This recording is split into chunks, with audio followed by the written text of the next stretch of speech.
West ইন্ডিজের অন্যতম সেরা অলরাউন্ডার সুনীল নারিনকে তার খারাপ পারফরম্যান্সের জন্য জাতীয় দলের স্কোয়াড থেকে বাদ দেওয়া হয়েছিল।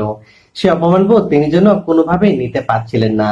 তাকে যদি আরেকটু সুযোগ দেওয়া হতো হয়তো তিনি তার পারফরম্যান্সে আবারও ফিরে আসতে পারতেন, কিন্তু তাকে সেই সুযোগ আর দেওয়া হয়নি। বাংলাদেশের জাতীয় দলের প্লেয়ার, ক্রিকেটের মোনালিসা খ্যাত সেই লিটন দাস ও সৌম্য সরকারকে বারবার পারফরম্যান্স খারাপ করার সত্ত্বেও তাদেরকে বিসিবি বারবার সুযোগ করে দিচ্ছে, কিন্তু সুনীল নারিনকে সেই সুযোগটি দেওয়া হয়নি। তাই সুনীল নারিন এক বুক কষ্ট নিয়ে তার এক্স গার্লফ্রেন্ডকে ছেড়ে চলে আসেন। আজ যখন বিশ্বের সবচেয়ে বড় প্রিমিয়ার লিগ আইপিএল কাঁপাচ্ছেন এবং রেকর্ডের পর রেকর্ড করছেন, তখন সেই প্রাক্তন প্রেমিকা তাকে আবার জাতীয় দলে ফিরে নেওয়ার জন্য বারবার চেষ্টা করে ব্যর্থ হচ্ছেন। তাকে তখন সেই প্রাক্তন প্রেমিকা ইমো, ফেসবুক, হোয়াটসঅ্যাপ, মেসেঞ্জারে বারবার নক দিচ্ছেন। তখন সুনীল নারিন সেই প্রাক্তন প্রেমিককে ব্লক করে দিচ্ছেন।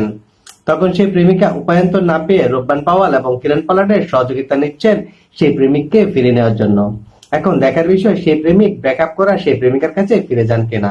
চলেন আরেকবার দেখে আসি সুনীল নারিনের সেই ৪৯ বলে ১০০ করার ম্যাচটি।